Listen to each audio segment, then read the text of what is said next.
दृष्टि आईएएस के टुडे जी के प्रोग्राम में आपका स्वागत है। शुरुआत करते हैं पिछले अभ्यास प्रश्न से, जिसमें हमने आपसे पूछा था हाल ही में कोविड-19 के किस वेरिएंट के लिए एमआरएनए वैक्सीन जेमकोवैक ओएम को विकसित किया गया है। आपके ऑप्शन है option A alpha, option B delta, option C omicron या फिर ऑप्शन डी बीटा। तो इस प्रश्न का सही उत्तर है विकल्प सी ओमिक्रॉन। आप में से कई व्यूअर्स ने इस प्रश्न का एकदम ठीक जवाब दिया है। चलिए अब आगे की बात को एक्सप्लेनेशन से समझते हैं। हाल ही में drug control general of India ने आपातकालीन उपयोग दिशा निर्देशों के तहत ओमिक्रॉन वेरिएंट के लिए भारत के पहले स्वदेशी एमआरएनए वैक्सीन को मंजूरी दी है। इस एमआरएनए वैक्सीन का नाम जेमकोवैक ओएम है, जिसे पुणे स्थित जेनोवा बायोफार्मास्यूटिकल लिमिटेड द्वारा विकसित किया गया है। यह वैक्सीन 2 से 8 डिग्री सेल्सियस पर स्थिर रहती है, इसलिए इसे साधारण रेफ्रिजरेटर में संग्रहित किया जा सकता है। इस वैक्सीन को निडल फ्री फार्माजेट सिस्टम के माध्यम से त्वचा में लगाया जा सकता है। इस तरह इस प्रश्न का सही उत्तर है विकल्प सी ओमिक्रॉन।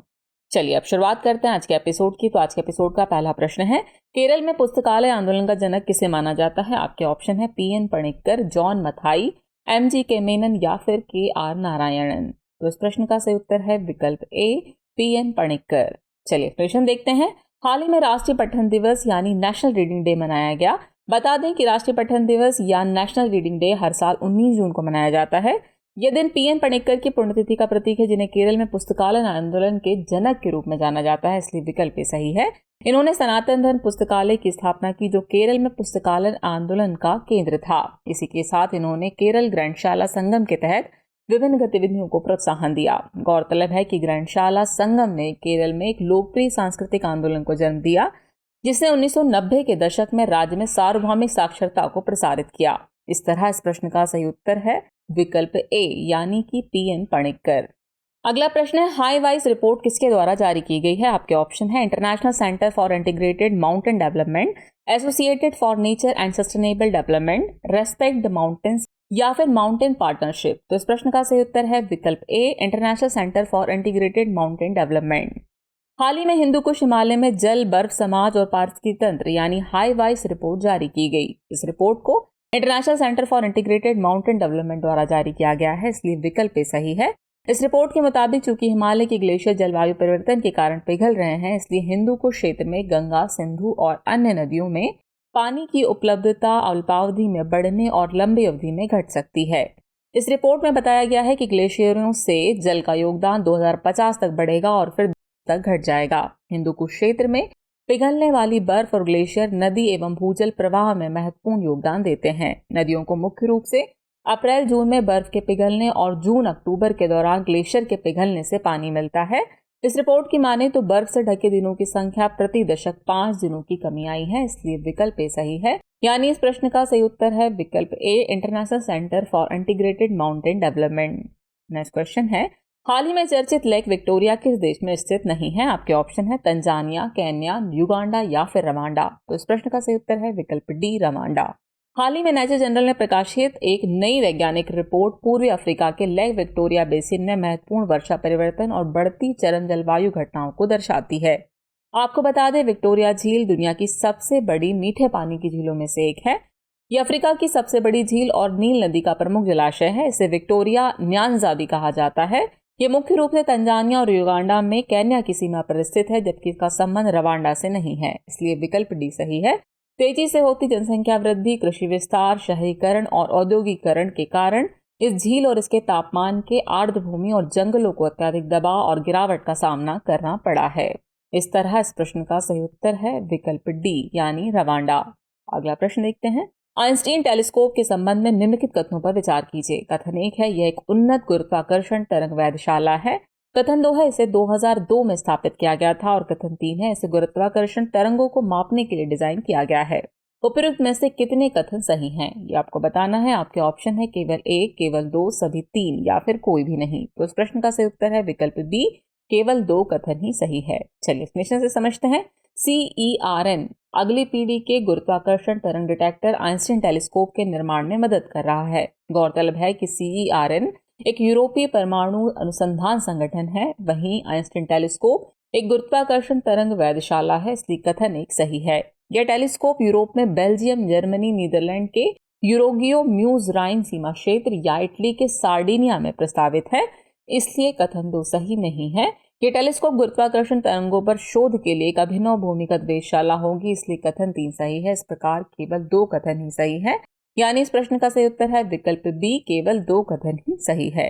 अगला प्रश्न है, दीनदयाल अंत्योदय योजना राष्ट्रीय शहरी आजीविका मिशन यानी DAYNULM किसकी पहल है? आपके ऑप्शन है आवासन और शहरी कार्य मंत्रालय, उपभोक्ता मामले, खाद्य और सार्वजनिक वितरण मंत्रालय, खाद्य प्रसंस्करण उद्योग मंत्रालय या फिर सामाजिक न्याय और अधिकारिता मंत्रालय। तो इस प्रश्न का सही उत्तर है विकल्प ए, आवासन और शहरी कार्य मंत्रालय। हाल ही में संयुक्त राष्ट्र विकास कार्यक्रम यानी UNDP और दीनदयाल अंत्योदय योजना राष्ट्रीय शहरी आजीविका मिशन DAYNULM ने एक सहयोगी साझेदारी में प्रवेश किया है। इसका उद्देश्य उद्यमिता के क्षेत्र में करियर विकल्प चुनने के लिए महिलाओं को सशक्त बनाना है। ये साझेदारी उन महिलाओं को सहायता प्रदान करेगी जो अपना उद्यम शुरू करने के साथ उसका विस्तार करना चाहती हैं। आपको बता दें कि दीनदयाल अंत्योदय योजना राष्ट्रीय शहरी आजीविका मिशन यानी DAYNULM आवासन और शहरी कार्य मंत्रालय की एक पहल है, इसलिए विकल्प सही है। इस पहल का उद्देश्य कौशल विकास के माध्यम से स्थायी आजीविका के अवसरों को बढ़ाकर शहरी गरीबों का उत्थान करना है। इस तरह इस प्रश्न का सही उत्तर है विकल्प ए, आवासन और शहरी कार्य मंत्रालय। नेक्स्ट क्वेश्चन है, निम्नलिखित में से कौन सा कथन हाइड्रोग्राफी का सटीक वर्णन करता है? आपके ऑप्शन है, ये पृथ्वी की सतह पर पानी के गुणों और वितरण का अध्ययन है, ये वायुमंडलीय स्थितियों और जल निकायों पर उनके प्रभावों का विश्लेषण है, ये समुद्री धाराओं और ज्वार के मापन एवं अध्ययन पर केंद्रित है, या फिर यह मुख्य रूप से मीठे पानी के पारिस्थितिकी तंत्र और उनके जैव विविधता के अध्ययन से संबंधित है। तो इस प्रश्न का सही उत्तर है विकल्प ए, ये पृथ्वी की सतह पर पानी के गुणों और वितरण का अध्ययन है। हाल ही में केंद्रीय रक्षा मंत्री ने महासागरों के सतत उपयोग का समर्थन करने के लिए विश्व हाइड्रोग्राफी दिवस की पूर्व संध्या पर हाइड्रोग्राफी जहाज साउथ जेट्टी भारतीय नौसेना स्टेशन कोच्चि का दौरा किया। बता दें कि हाइड्रोग्राफी का अर्थ पृथ्वी की सतह पर पानी के गुणों और उसके वितरण का अध्ययन होता है, इसलिए विकल्प सही है। इसमें महासागरों, समुद्रों, झीलों, नदियों और भूजल जैसे जल निकायों की जांच शामिल है। ये मुख्य रूप से इको साउंडर्स और सोनार चलाने वाले विशेष जहाजों और नौकाओं के साथ किया जाता है, लेकिन इसमें लेजरों से सुसज्जित सर्वेक्षण विमानों का भी उपयोग किया जाता है। इसमें ज्वार और धाराओं को मापना भी शामिल है। बताते चले कि समुद्र में या उसके नीचे होने वाली प्रत्येक मानव गतिविधि के सुरक्षित, कुशल और स्थायी संचालन के लिए हाइड्रोग्राफिक जानकारी आवश्यक होती है। इस तरह इस प्रश्न का सही उत्तर है विकल्प ए, ये पृथ्वी की सतह पर पानी के गुणों और वितरण का अध्ययन है। नेक्स्ट क्वेश्चन है, इंडस एक्स किसकी संयुक्त पहल है? आपके ऑप्शन है भारत और अमेरिका, अमेरिका और इंडोनेशिया, भारत और इंडोनेशिया या फिर अमेरिका और श्रीलंका। तो इस प्रश्न का सही उत्तर है विकल्प ए, भारत और अमेरिका। हाल ही में भारत और अमेरिका ने रक्षा सहयोग और नवाचार को बढ़ाने के लिए इंडस एक्स लॉन्च किया है, इसलिए विकल्प ए सही है। दरअसल इंडस एक्स को आधिकारिक तौर पर 21 जून को वॉशिंगटन DC में आयोजित एक कार्यक्रम में लॉन्च किया गया था। इसका उद्देश्य दोनों देशों की सरकारों, व्यापारिक समुदायों और शैक्षणिक संस्थानों के बीच रणनीतिक प्रौद्योगिकी साझेदारी और रक्षा औद्योगिक सहयोग का विस्तार करना है। इसके माध्यम से दोनों देश अपने रक्षा औद्योगिक पारिस्थितिकी तंत्र के बीच संबंधों को अधिक नवीन, सुलभ और लचीला बनाने के लिए मजबूत करेंगे। India's innovations for defence excellence यानी IDEX और office of the secretary of defence यानी OSD इंडस एक्स गतिविधियों का नेतृत्व कर रहे हैं। इस तरह इस प्रश्न का सही उत्तर है विकल्प ए, भारत और अमेरिका। अगला प्रश्न है, माया सभ्यता के संबंध में निम्नलिखित कथनों पर विचार कीजिए। कथन 1 है, इसमें मक्के की खेती होती थी। कथन 2 है, इसके लोग वनों को काटकर और जलाकर कृषि करते थे। और कथन 3 है, इसने नक्काशी की एक विस्तृत परंपरा भी विकसित की थी।